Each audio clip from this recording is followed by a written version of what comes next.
age of magic and wonder. 5,000 years ago, so many things were new. Bronze and seagoing ships, musical instruments, and wine. Whatever this tiny marble man may be celebrating, he surely is full of wonder at the newly found magic of the great. And he himself is magical, a treasured possession made to order to accompany his owner into the grave.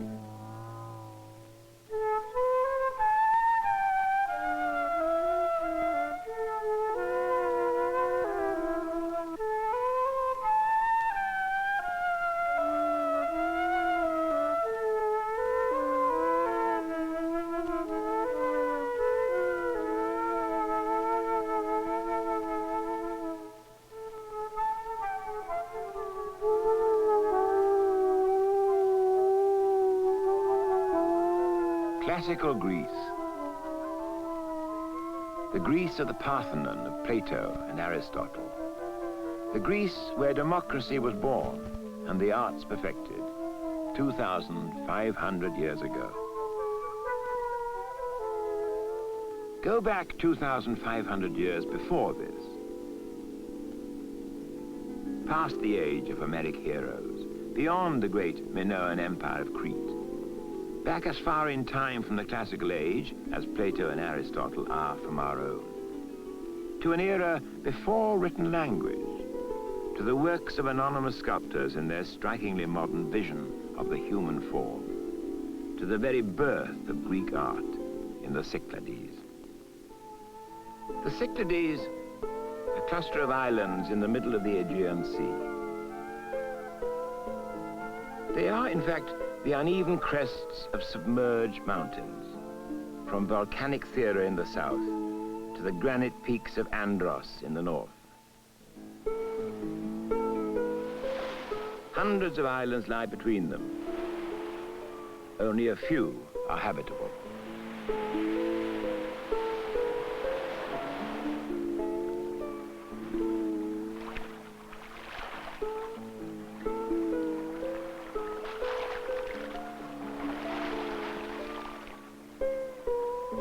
For 4,000 years, they were dominated by powerful intruders from Crete, the mainland, and beyond. The original Cycladic culture was buried and forgotten. Forgotten, that is, until the last century, when farmers working their fields unearthed a wealth of curious objects, most of them clustered in cramped graves.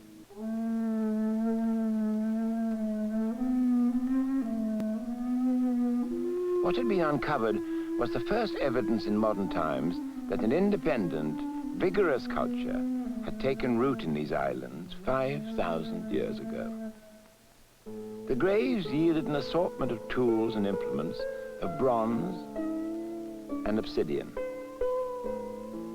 jewelry,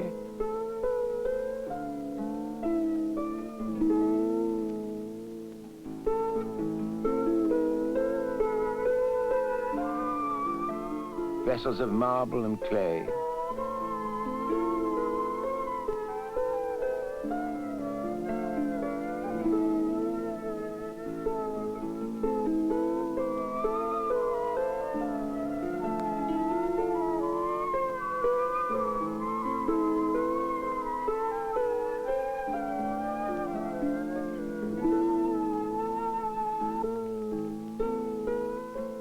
statues, figurines,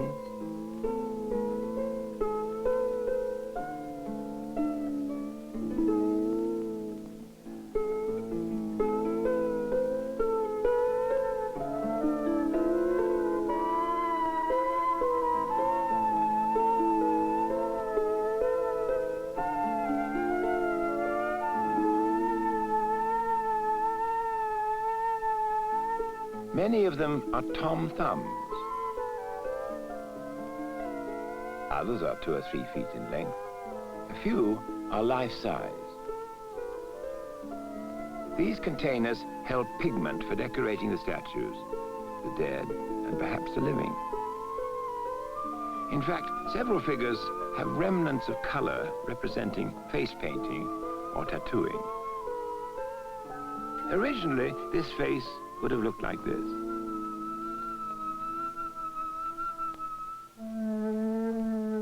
Who were these people who dreamt of another life, an after-image of their own?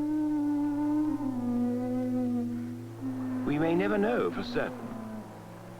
Their humble homes and towns have all but vanished.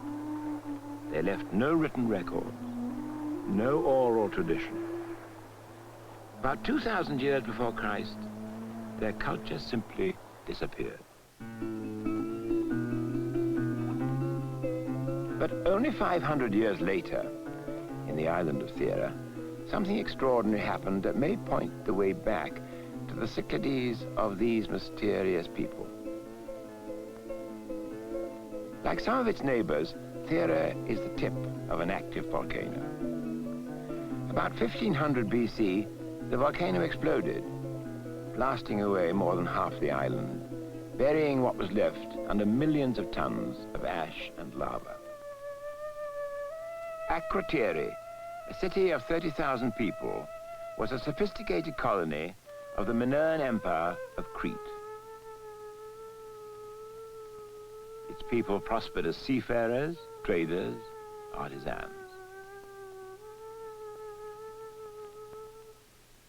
Warned by rumblings of the volcano, they fled with their most valuable possessions, but they left behind haunting relics of their daily life.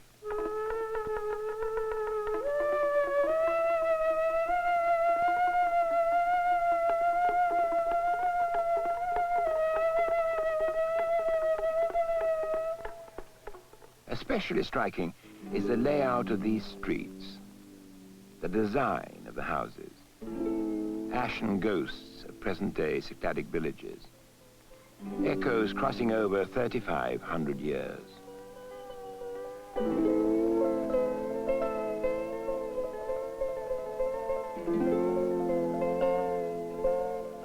And yet, not so many hundred years before the cataclysm that buried Crete, the men who carved the little Cycladic figures were living on these islands.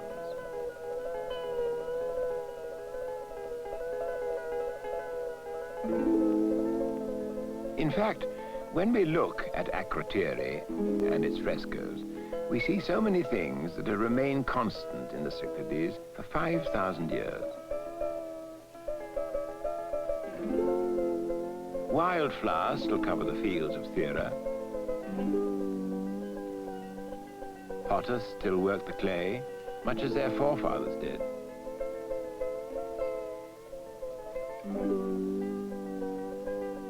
Long before Crete was built, the vine was cultivated, the grapes fermented, and drunk. Yarn spun to be woven into garments of wool. Bronze pins, 5,000 years old, fastening garments. Horned animals, so important to the people of the islands, both then and now.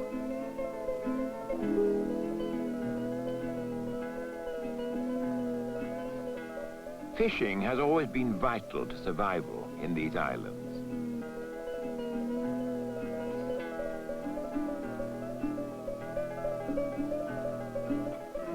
And it is the sea that has been the great constant. Ever since ships and sailors transformed it from a dividing to a uniting medium. A limitless highway rather than a hostile barrier. This boat, incised on a Cycladic grave object of the 3rd millennium BC, depicts one of the first seagoing vessels ever built. Its successors led directly to the great galleys which dominated the Mediterranean until the decline of Venice. These were the distant cousins of the caravels of Christopher Columbus. It was such far-ranging ships that made it possible for Cycladic culture to emerge and to survive for 1,000 years. For without them, the Cycladians would have been marooned and starving on their separate sea-girt hilltops. And on this piece from a Cycladic grave, the sea and all that it represents is here. A mariner's world in miniature. Vestigial legs suggest the human form. The vessel depicts a microcosm of life on the sea, like a child in its womb. The function of these objects is unknown, but again, the imagery is clear. The sea. So universal was their use of wave patterns that some are stamped on the clay rather than drawn by hand. The sea governed their lives, determined their survival, flooded their imagination.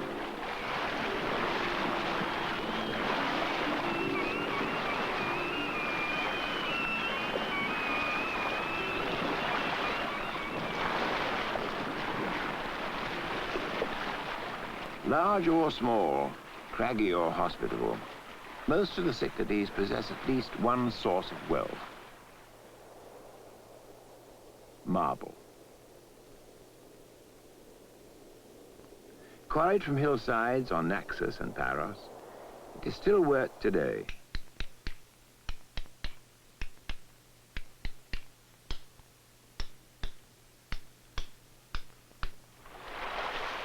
Gouged and chipped by the elements, it was polished by the incessant stroking of the wave. Its natural beauty enhanced in a way that it must have caught the eye of the early inhabitants.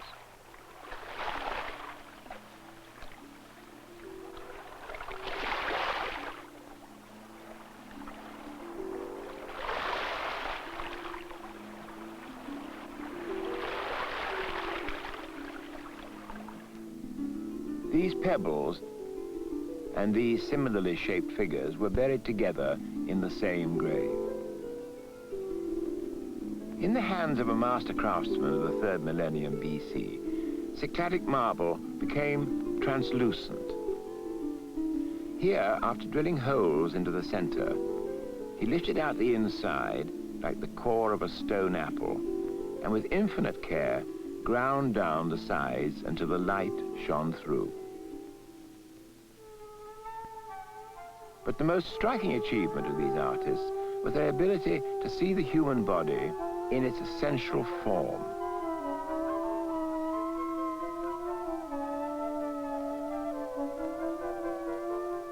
The proportions seem to have followed a set pattern. In the case of folded arm figures, carved towards the middle of the 3rd millennium BC, 4 parts. At the same time as the lifelike figures, another type was made. These were shorthand versions of the message carried by their fully formed relations. At the beginning of the 3rd millennium, the division was into 3. Once again, proportions correspond. Anatomy is truncated. The effect, a violin shape, a compact visual metaphor. Picasso collected these figures, of which he said, "They are magical objects, better than Brancusi. Nobody ever made an object stripped that bare."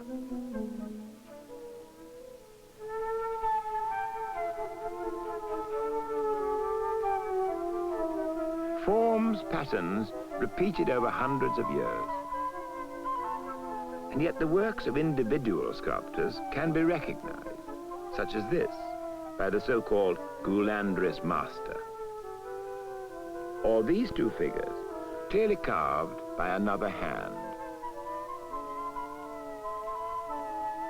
But his works do not express a personal vision. Rather, he served the needs of his community, a ritual purpose. But what?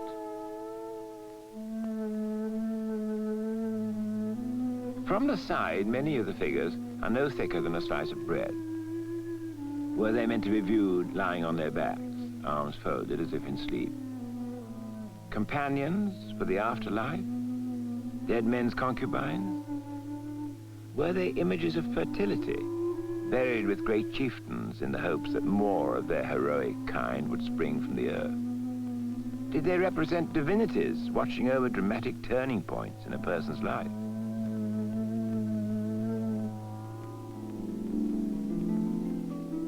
Whatever their purpose, the statues and other objects buried with them speak of a people whose delight in sensuous things could not be restrained, even in the presence of death.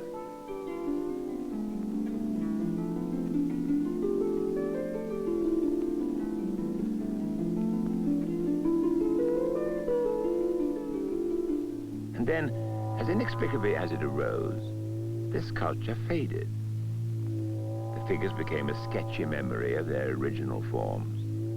The islands were taken over by outsiders. The early culture obliterated. But not completely.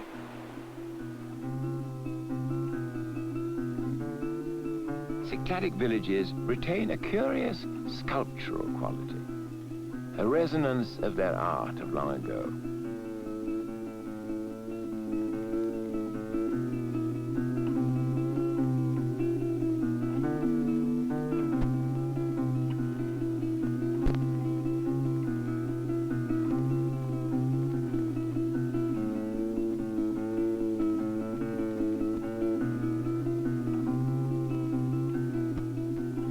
It took 4,000 years for others to rediscover this kind of art, stripped bare of superfluities.